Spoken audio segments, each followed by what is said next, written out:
بسم اللہ الرحمن الرحیم۔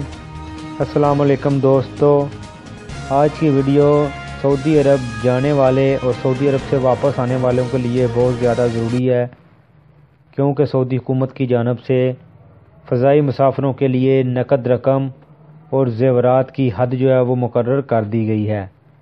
سعودی محکمہ شہری ہوابازی نے فضائی کمپنیوں سے کہا ہے کہ وہ اپنے مسافروں کو مملکت میں کسٹم قوانین کے بارے میں مطلع کریں۔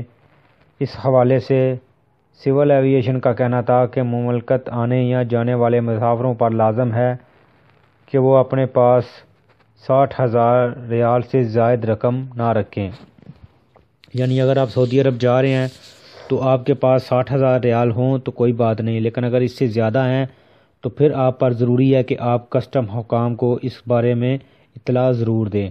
اور اگر آپ سعودی عرب سے واپس چھٹی پر جا رہے ہیں اور آپ کے پاس 60,000 ریال سے زیادہ رقم ہے تو بھی آپ پر ضروری ہے کہ آپ کسٹم حکام کو لازمی طور پر مطلع کریں۔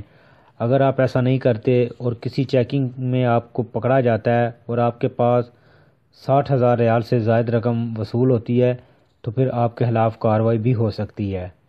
ادھر انہوں نے واضح طور پہ کہہ دیا ہے کہ اگر آپ سعودی عرب سے باہر جا رہے ہیں اور آپ کے پاس زیورات ہیں اور کچھ نقدی ہے تو ان دونوں کو ملا کے اگر ان کی مالیت 60,000 بنتی ہے تو ٹھیک ہے، اگر 60,000 سے زیادہ ہے تو پھر بھی آپ کو کسٹم حکام سے رابطہ کرنا پڑے گا۔ یعنی کچھ لوگوں کا ادھر یہ نظریہ ہوتا ہے کہ ہمارے پاس 40-50 ہزار ریال ہیں اور 20-30 ہزار ریال کا جو گولڈ ہے وہ علیحدہ سے حساب ہوگا۔ ایسا بالکل نہیں ہوگا۔ آپ کے پاس جو نقدی ہوگی اور جو زیورات یا قیمتی دھات وغیرہ ہوگی ان دونوں کو ملا کے 60,000 ریال سے اگر اوپر بنیں گے تو آپ کو کسٹم حکام سے لازمی طور پر رابطہ کرنا پڑے گا۔